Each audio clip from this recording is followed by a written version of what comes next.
John Miller stood at the back of the crowded courthouse hallway. His worn blue jacket hung loosely on his thin frame. At 68 years old, the Vietnam veteran had hoped to never set foot in a courtroom again. The fluorescent lights made his head hurt, and the crowd of people made his heart race. He gripped his faded brown hat tightly between his rough hands. Case number 47823, John Miller. The court clerk called out in a bored voice. John took a deep breath and walked slowly toward the front of the courtroom. His bad knee ached with each step. The wooden floor creaked beneath his feet. 20 pairs of eyes followed him as he made his way to stand before Judge Harold Porter.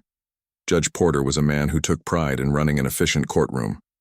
At 55 years old, he had seen thousands of cases come before him in the small town of Riverdale.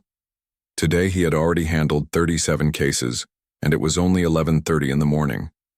He glanced at the file in front of him without looking up at John. "Mr. Miller, you are here for a traffic violation and failure to appear at your scheduled court date," Judge Porter said. "How do you plead?" John cleared his throat. "Guilty, Your Honor, but I'd like to explain if I may." Judge Porter sighed and finally looked up. He saw an old man in clothes that had seen better days. Nothing special. Nothing different from the dozens of other people who stood in the same spot every day with excuses ready. "Go ahead, Mr. Miller. But please be brief. We have a full docket. Today." John nodded. "I missed the court date because I was having a bad spell. My wife Martha died 6 months ago, and since then, my PTSD has gotten worse. Some days I can't even leave the house." Judge Porter tapped his pen against his desk. He had heard every excuse possible over his 20 years on the bench. Another sad story didn't move him anymore. "The day of my court date was the anniversary of a bad day in Vietnam," John continued, his voice growing shaky. "I lost 3 friends that day. April 16th, 1971. I still see their faces when I close my eyes." A small smirk appeared on Judge Porter's face. He glanced at his clerk, Nancy, who had also heard countless stories over the years. She raised an eyebrow in return. The judge didn't bother to hide his disbelief. "Mr. Miller, while I'm sorry for your loss, the law doesn't make exceptions for sad memories," Judge Porter said. "You had a responsibility to appear in court, and you failed to do so." John's eyes grew wet. "I know that, Your Honor. I'm not asking for special treatment. I just wanted you to understand. I've never been in trouble with the law before. I served my country for 4 years. I tried to be a good citizen." A tear rolled down John's weathered cheek. His hands trembled more visibly now. The public defender assigned to him, Lisa Wright, looked uncomfortable. She was new to the job, just 3 months out of law school. She wanted to say something but wasn't sure what. Judge Porter let out a small chuckle. The sound echoed in the quiet courtroom. "Mr. Miller, I've been doing this job for 20 years. Tears don't impress me. Your military service doesn't exempt you from following the same laws as everyone else." John wiped his face with a handkerchief from his pocket. "I understand, Your Honor." In the back of the courtroom, a young police officer named Kevin Jones shifted uncomfortably. His father had served in Vietnam too. He didn't like seeing the old veteran treated this way, but it wasn't his place to speak up. "The fine for your traffic violation is $150. Judge Porter continued. "The additional fine for failure to appear is $250. You have 30 days to pay in full." John's face fell. "Your Honor, I live on my pension. I don't have $400 to spare. Could I possibly pay it in smaller amounts over time?" Judge Porter sighed heavily. "Fine. The court will allow you to pay $100 per month until the amount is paid in full. But if you miss a payment, Mr. Miller, you'll be back here facing more serious consequences. Do I make myself clear?" "Yes, Your Honor. Thank you." As John turned to leave, his foot caught on the leg of the table. He stumbled slightly, dropping his hat. The sound of laughter came from the judge's bench. It wasn't loud, but it was clear enough for those in the front rows to hear. Lisa Wright, the public defender, frowned. "Your Honor, that's hardly appropriate," she said in a quiet voice. Judge Porter's smile disappeared. "Excuse me, Ms. Wright." "Nothing, Your Honor," she said, losing her nerve under his cold stare. John picked up his hat and straightened his back as much as his old injuries would allow. He walked out of the courtroom with as much dignity as he could muster. His face was red with shame. In the hallway, John leaned against the wall. His heart was racing, and his breathing came in short gasps. A courthouse security guard named Bill stepped over to him. "You okay, sir?" Bill asked. "Just need a minute," John said. "Not feeling too good?" Bill helped John to a bench. "Take your time. No rush." John sat with his head in his hands. The sound of the judge's laughter echoed in his mind. It reminded him of other times when people didn't understand. When he came home from Vietnam, when he struggled to hold down jobs, when the nightmares kept him awake night after night. Susan Patel, John's neighbor for the past 15 years, was waiting for him outside the courthouse. When she saw him coming down the steps, moving slower than usual, she hurried to meet him. "How did it go, John?" she asked. John shook his head. "Not good, Susan. Not good at all." Susan took his arm. "Let's get you home. I made some lunch for us."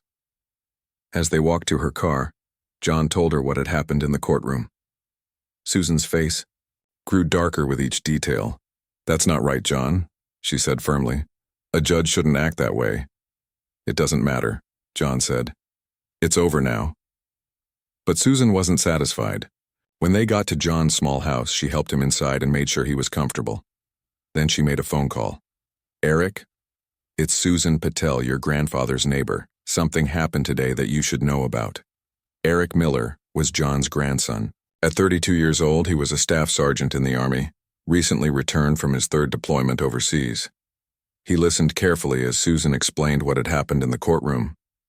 "He laughed at him?" Eric asked, his voice tight with anger. "The judge actually laughed at my grandfather?" "Yes," Susan confirmed. John was pretty shaken up about it. "I'll be there tomorrow," Eric said firmly, "and I won't be coming alone." Susan hung up the phone and looked out the window at John, who was sitting in his favorite chair on the porch, staring off into the distance. The old veteran had no idea what was about to happen, but Judge Porter's courtroom was going to be very different tomorrow. As the sun set over Riverdale that evening, John sat alone with his memories. Judge Porter went home to his large house in the nice part of town, already having forgotten the old veteran who had stood before him that day. Neither man knew that their lives were about to change forever. Susan Patel woke up early the next morning. She hadn't slept well. The memory of John's sad face after court kept her awake most of the night. She made a pot of coffee and looked out her kitchen window toward John's small house next door. The lights were already on. John didn't sleep much these days. Susan had known John Miller for 15 years. She had watched him care for his wife Martha during her long illness. She had brought food when Martha died 6 months ago. She knew about the nights when John would sit on his porch until dawn, because the nightmares were too bad to go back to sleep. What she couldn't understand was how a judge could laugh at a man who had given so much for his country. Susan put on her coat and walked next door with 2 cups of coffee. John was sitting on his porch wearing the same clothes from yesterday. "Did you sleep at all?" Susan asked, handing him a cup. John shook his head. "Not much. Keep thinking about that judge smirking at me." Susan sat down beside him. "Your grandson Eric is coming today. He called me back last night." John looked surprised. "Eric, he shouldn't come all this way just because I had a bad day in court." "It wasn't just a bad day, John. You were treated poorly by someone who should know better." Susan took a sip of her coffee. "Eric said he's bringing some friends." John frowned. "What friends? What for?"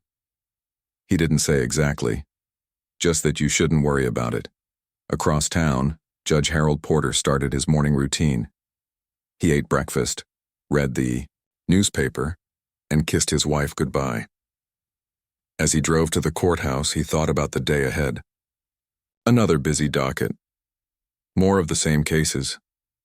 More of the same excuses. After 20 years on the bench, it all blended together. He didn't remember John Miller. The old veteran was just one of many faces that had passed before him yesterday. Judge Porter had no idea that his actions would come back to him today. At the Riverdale Inn, Eric Miller had been up since 5 in the morning. After Susan's call yesterday, he had made dozens of phone calls himself. The young Army staff sergeant paced his hotel room, checking his watch every few minutes. There was a knock at his door. Eric opened it to find Jack Peterson, a retired Marine, corps captain who had served with John in Vietnam.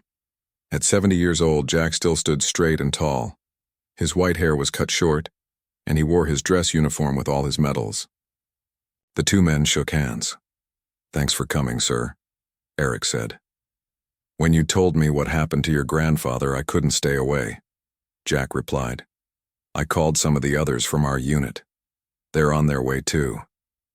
I've got some people coming as well," Eric said. "People who understand what men like you and my grandfather sacrificed." By 9 o'clock, the hotel lobby was filled with military personnel. Some were older men who had served with John in Vietnam. Others were younger, friends of Eric from his own service. There were 15 people in all, each one in full dress uniform. Among them was Brigadier General Frank Collins, whose father had served with John. The general had heard stories about John Miller his entire life. When Eric called him yesterday, he didn't hesitate to come. "Is everyone clear on the plan?" Eric asked the group. "We're not going there to cause trouble. We're going to show respect for my grandfather and make a point to Judge Porter. We sit quietly. We stand when Grandpa enters. We let the general do the talking." Everyone nodded. They understood. At the courthouse, John arrived with Susan. He was nervous about seeing the judge again, but he had to be there to make his first payment. Susan stayed close to his side as they walked in. "Whatever happens today, just remember you have people who care about you," Susan told him. John nodded, not understanding what she meant. As they approached the courtroom, John was surprised to see a news van outside. A reporter was talking to someone near the entrance. Inside the courtroom, Judge Porter settled into his chair. He glanced at the gallery and froze. Instead of the usual mix of people waiting for their cases to be called, the seats were filled with military uniforms. Men and women of different ages sat at attention, their faces serious. In the front row sat a brigadier general and several senior officers. Nancy, the court clerk, leaned toward the judge. "What's going on?" she whispered. Judge Porter shook his head slightly. "I have no idea." The courtroom door opened and John walked in with Susan. When he saw all the uniforms, he stopped in his tracks. Before he could say anything, every uniformed person stood up in perfect unison. They stood at attention, a silent wall of respect. John's eyes filled with tears as he recognized some of the older men. Jack Peterson, who had pulled him to safety when their unit was ambushed. Carlos Mendez, who had shared a hospital room with him for 3 months in 1971. Men he hadn't seen in decades. "What are you all doing here?" John asked, his voice barely above a whisper. Brigadier General Collins stepped forward. "We're here for you, John. Your grandson told us what happened yesterday." Judge Porter watched the scene unfold with growing unease. He couldn't remember what had happened with this old man yesterday. He saw hundreds of people every week, but clearly this veteran meant something to these military personnel. "Court is now in session," Judge Porter announced, trying to regain control of his courtroom. "First case." "Your Honor," General Collins interrupted, stepping forward. "Before you begin, I'd like to address the court regarding Mr. John Miller." The judge hesitated. It wasn't normal procedure, but one didn't easily deny a brigadier general. "Very well, General. Please approach the bench." General Collins walked forward, his posture perfect, medals gleaming on his chest. "Your Honor, I understand that yesterday you had John Miller in your courtroom on a minor traffic violation." Judge Porter tried to recall the case.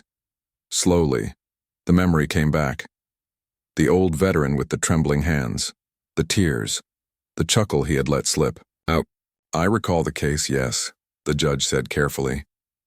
"I'd like to tell you a little about John Miller," the general continued. "In April 1971, during an ambush in Vietnam, Private First Class Miller saved the lives of 3 men in his unit. One of those men was my father." The courtroom was completely silent now. Even the court reporter had stopped typing to listen. Despite being wounded himself, John carried my father through enemy fire to safety. He returned twice more to rescue others. For his actions, he received the Purple Heart and the Bronze Star with Valor.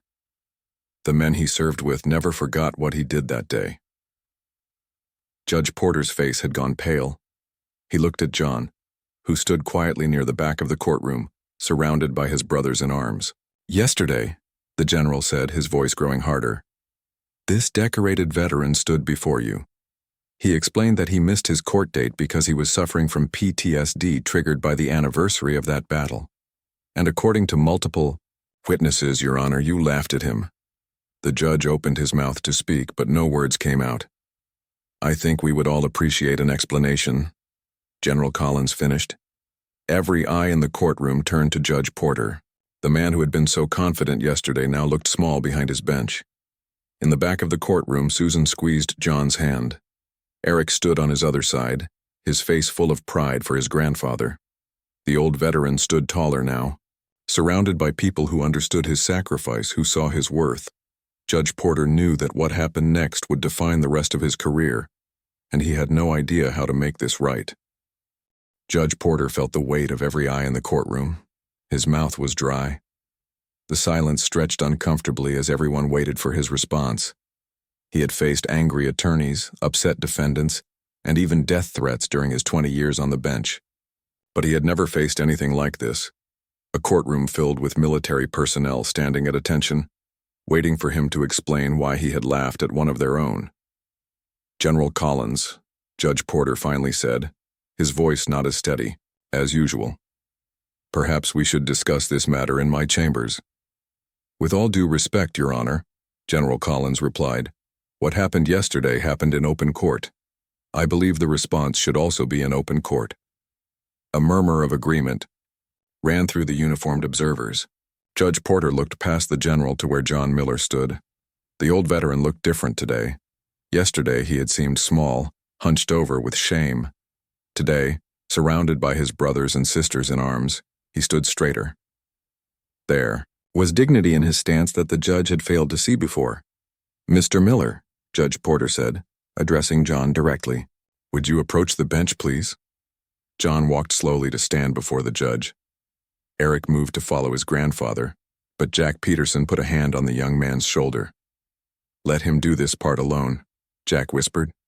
"He needs this, Judge." Porter looked down at John from his elevated bench. Yesterday, this had given him a sense of power. Today, it made him feel isolated. "Mr. Miller," the judge began, "it appears I owe you an apology. My behavior yesterday was inappropriate and disrespectful." "May I speak, Your Honor?" John asked quietly. The judge nodded. "I didn't come here looking for special treatment," John said, his voice stronger than it had been yesterday. "I came here as a citizen who made a mistake. I missed a court date. I was prepared to pay the fine." John paused, gathering his thoughts. The courtroom remained completely silent, but when I tried to explain why I missed that date, you laughed at me. Do you know what that feels like? To stand before someone with power over you and be laughed at for something you can't control? Judge Porter had no answer. "I've had PTSD for 50 years, John continued. "Some days are better than others. The anniversary of April 16th is always bad. That's the day I watched my friends die. That's the day I got this." He touched his chest where the Purple Heart would be pinned on a uniform. Nancy, the court clerk, had tears in her eyes now. Even Lisa Wright, the young public defender, was fighting to maintain her composure. "I didn't tell you about my service for sympathy," John said. "I told you so you would understand why I missed a court date.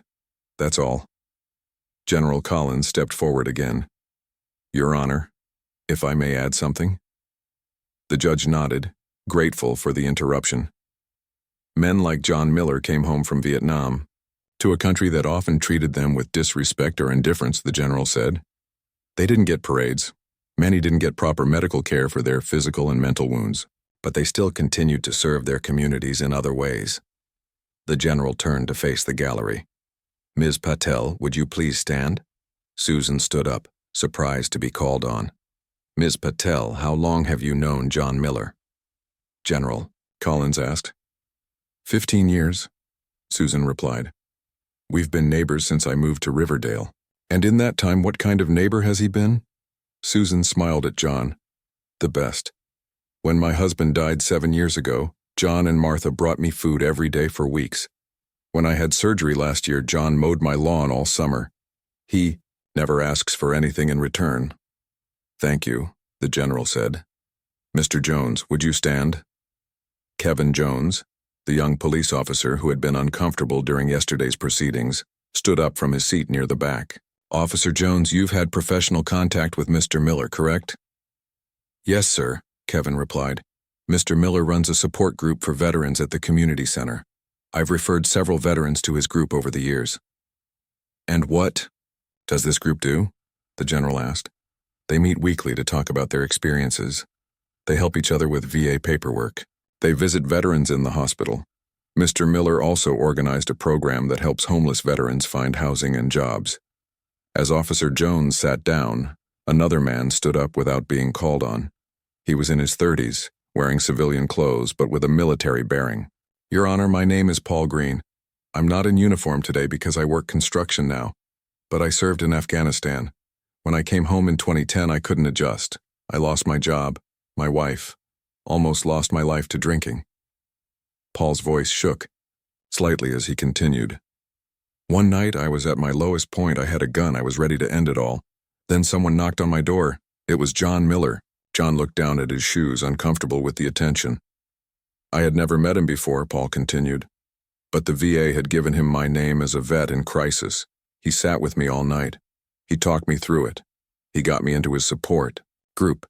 He helped me find a job. I have a life today because of John Miller." As Paul sat down, several other people in the gallery raised their hands, ready to tell their own stories about how John had helped them or their loved ones. Judge Porter raised his hand to stop them. "I think I understand," he said. "Mr. Miller, it seems you've spent your life in service to others." John shrugged. "Just trying to do the right thing." "I failed to do the right thing yesterday," Judge Porter admitted. "Not only did I disrespect you, but I failed in my duty as a judge. I didn't listen. I didn't seek to understand. I made assumptions based on my own biases." The judge stood up from his bench, something he rarely did during court. He stepped down until he was standing level with John. "Mr. Miller, I apologize for my behavior. It was unacceptable. As an officer of the court and as a human being, I should have shown you the respect you deserve." John nodded slightly, accepting the apology. "Furthermore," Judge Porter continued, "I am dismissing the contempt charge and the additional fine for failure to appear." "Your Honor," John said, "I don't want special treatment. I'm willing to pay the fine for the traffic violation." "This isn't special treatment, Mr. Miller.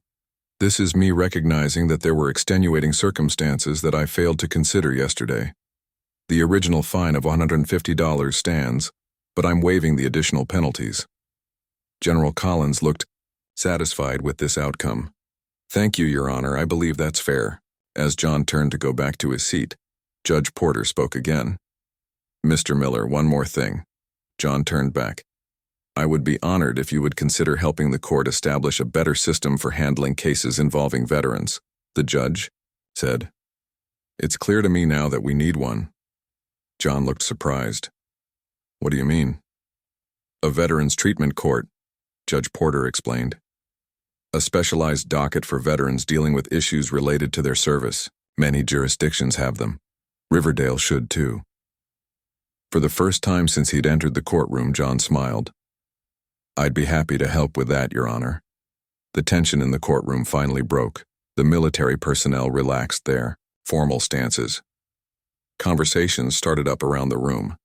The normal business of the court would resume soon, but something important had just happened. Something had changed. Susan made her way to John's side and gave him a quick hug. "You did it," she whispered. "No," John said, looking around at all the people who had come to support him. "We did it." Outside the courtroom, a small crowd had gathered. The news reporter who had been outside earlier was interviewing Eric about what had happened. The story of John Miller and Judge Porter was just beginning to spread. The next morning, John Miller sat at his kitchen table reading the local newspaper. His face looked back at him from the front page. The headline read, "Local Hero Receives Justice. Judge Apologizes to Vietnam Veteran." John shook his head, still not comfortable with all the attention. Susan knocked on his back door, then walked in without waiting for an answer. They had been neighbors long enough that such formalities weren't needed anymore. "You're famous," she said, pointing to the newspaper, as she sat down across from him. "Not what I wanted," John replied. "I just wanted to pay my fine and go home." "Well, you got a lot more than that," Susan said. "You might have started something important here." John's phone rang. It had been ringing often since yesterday. This time it was Congressman Alan Walsh, who represented their district. The congressman wanted to meet with John to discuss veterans' issues in Riverdale. "I'm not sure I'm the right person for this," John told Susan after hanging up. "I'm just an old man with bad dreams." "You're much more than that," Susan said firmly. "You heard what all those people said about you yesterday. You've helped so many veterans over the years. Maybe now you can help even more." Eric arrived a few minutes later. He had extended his leave to stay in town a bit longer. He looked proud as he hugged his grandfather. "The video of what happened in court yesterday has over 1 million views online," Eric said. "People all over the country are talking about it." John looked surprised. "What video?" "Someone recorded it on their phone," Eric explained. "It went viral overnight. Veterans groups are sharing it everywhere." John sighed. "I never wanted to be the center of attention." "Too late now, Grandpa," Eric said with a smile. "You're an inspiration. The way you stood up to that judge with dignity, the way you accepted his apology. People are calling you a class act." Later that day, John received a formal letter from Judge Porter. The judge was inviting him to a meeting at the courthouse the following Monday to discuss the creation of a Veterans Treatment Court. John read the letter twice, thinking about what it might mean for other veterans in the community. When Monday came, John dressed in his best suit. It was the same one he had worn to Martha's funeral. He polished his shoes and combed his thin white hair carefully. Susan drove him to the courthouse. This time when John walked into the building, people nodded respectfully. A security guard held the door open for him. The atmosphere was completely different from his previous visit. In the conference room, Judge Porter was waiting along with several other people. There was the district attorney, Kate Wilson. There was the head of the County Veteran Services Office, Jim Clark. There was even Mayor Linda Ryan. "Mr. Miller," Judge Porter said, standing to greet him. "Thank you for coming." John shook hands with everyone. He felt out of place among these important people, but he reminded himself that he was here for a reason. "Before we begin," Judge Porter said, "I want to tell you all that what happened last week has changed me. I've been a judge for 20 years and I've become hardened. I stopped seeing the people in front of me as individuals with stories. I saw them as cases to be processed." The judge looked directly at John. "Mr. Miller showed me that I need to do better. We all need to do better for our veterans." Mayor Ryan nodded. "That's why we're here today, to start doing better." For the next 2 hours, they discussed plans for a veterans treatment court in Riverdale. John listened more than he spoke, but when he did offer suggestions, everyone in the room paid attention. "The biggest problem for many vets is that they don't know what help is available," John explained. "They get lost in the system. They give up." "What would have helped you?" Jim Clark asked. John thought about it. "Someone to walk with me through the process. Someone who understands what it's like. A mentor. A veteran mentoring program," Judge Porter wrote down. "Excellent idea." By the end of the meeting, they had outlined a basic plan. The Veterans Treatment Court would handle cases involving veterans whose crimes might be related to PTSD, traumatic brain injury, or other service-connected issues. Instead of jail time, they would receive treatment and support. Veteran mentors would help them navigate the system. "Mr. Miller," Judge Porter said, "would you consider being our first mentor?" John was surprised. "Me? I'm not sure I'm qualified." "You're Exactly the person we need, Jim Clark said. You already do this informally with your support group. This would just make it official. John thought about all the veterans he had helped over the years. He thought about how alone he had felt when he came home from Vietnam, how hard it had been to find help, how many of his friends had been lost to suicide or addiction because they couldn't get the support they needed. I'll do it, he said finally, as the meeting was ending. A young woman entered the conference room. She had a camera and a notebook. It was Amy Roberts, the reporter who had covered the story in court. Mr. Miller, she said, I was hoping to interview you for a follow-up story. People want to know what's happening now. John looked at Judge Porter, who nodded encouragingly. I suppose that would be all right, John said. Amy interviewed John for her article, asking about his military service, his support group, and the new Veterans Court. She seemed particularly interested in his personal story. You've been helping veterans for decades, Amy said. But until last week, most people in Riverdale didn't know about your work. Why have you kept it so quiet? John thought about this question. I never did it for recognition. I did it because it needed to be done. Because I understood what these men and women were going through. And now? Amy asked. Now I have a chance to make a bigger difference, John said. If telling my story helps other veterans get the support they need, then I'm willing to talk about it. The article appeared in the newspaper the next day. This time John didn't mind seeing his face on the front page. The story focused on the new Veterans Court and the difference it could make in many lives. Over the next few weeks, John became busier than he had been in years. He attended planning meetings for the Veterans Court. He spoke to civic groups about veterans' issues. He even gave a talk at the local high school about his experiences. His support group grew as more veterans heard about it. The community center had to move them to a larger room to accommodate everyone who wanted to attend. One evening, as John was leaving the community center after a meeting, he found Judge Porter waiting for him in the parking lot. Do you have a minute? The judge asked. John nodded and they walked together to a nearby bench. I wanted to thank you, Judge Porter said. What happened in my courtroom that day? It woke me up. I've been going through all my cases differently now. I'm really listening to people. That's good to hear, John said. I also wanted to tell you that the county commissioners approved our proposal. The judge continued. The Veterans Treatment Court will officially launch next month. We've already identified several cases that could be transferred to the new docket. John smiled. That's wonderful news. None of this would have happened without you, Judge Porter said. Sometimes it takes one person standing up to change an entire system. John looked up at the stars appearing in the evening sky. I think Martha would be proud, he said quietly. She always told me I should speak up more. As they sat there, John realized that something good had come from his difficult day in court, something that would help many other veterans for years to come, and for the first time in a long time he felt at peace. 1 year had passed since that day in court when Judge Porter had laughed at John Miller. The seasons had changed. Summer had turned to fall, winter had come and gone, and spring flowers were blooming again. So much had changed in Riverdale during that year. Today was a special day. The new Veterans Justice Center was opening, and John stood near the entrance watching people arrive for the ceremony. The building had once been an old community center, but it had been renovated with funds raised by the community. Now it would house the Veterans Treatment Court, support groups, counseling services, and help with VA benefits all under one roof. Susan came to stand beside him. Nervous about your speech? She asked. John nodded.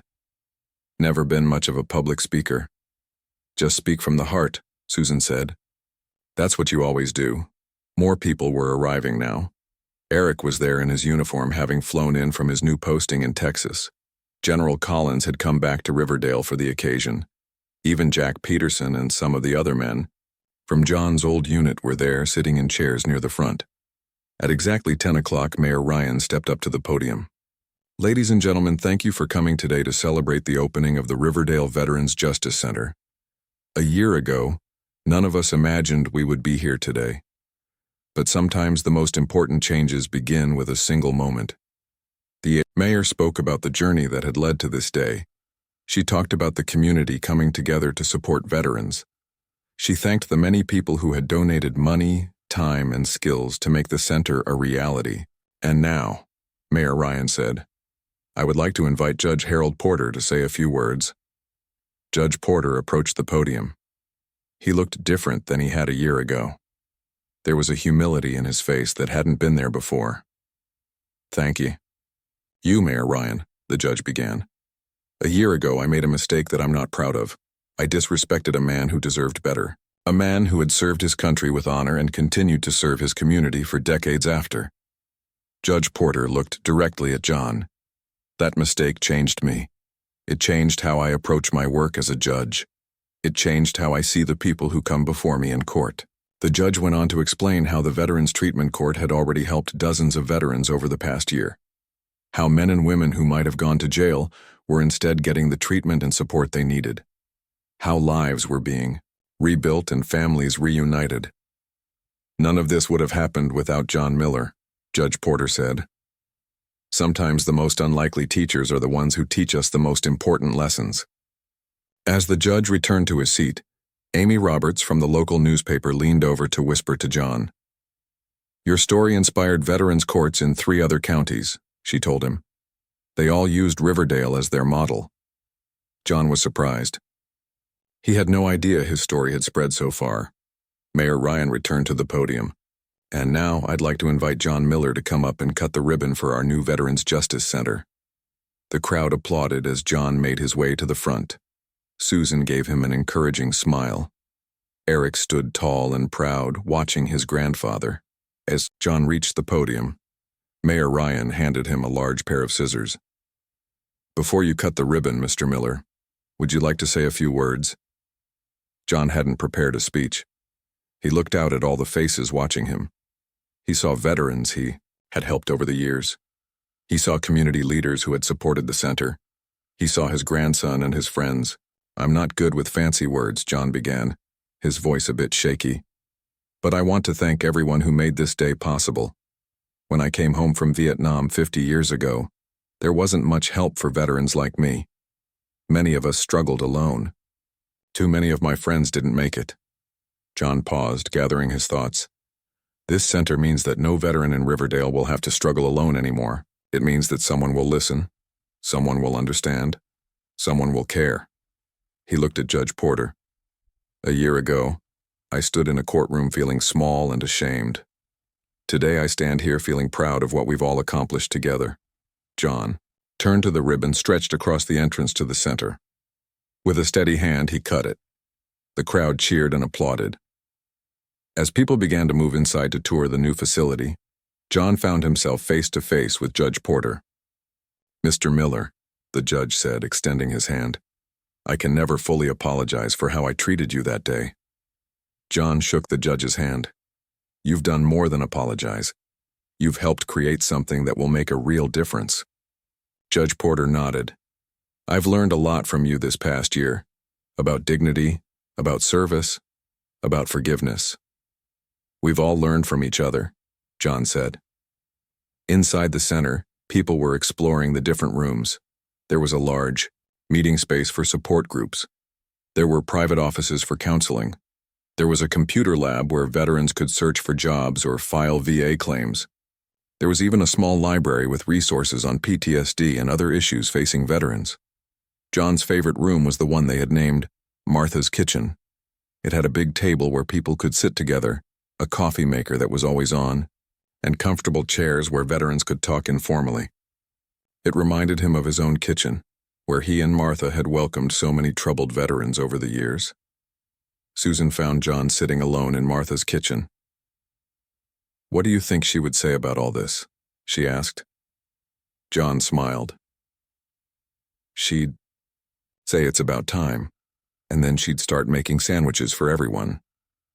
Later that afternoon, the official ceremony ended, but many people stayed to talk. John sat with some of the younger veterans who had been through the treatment court program. They shared stories and laughed together. There was a sense of community in the room that warmed John's heart. As evening approached, Most people had gone home.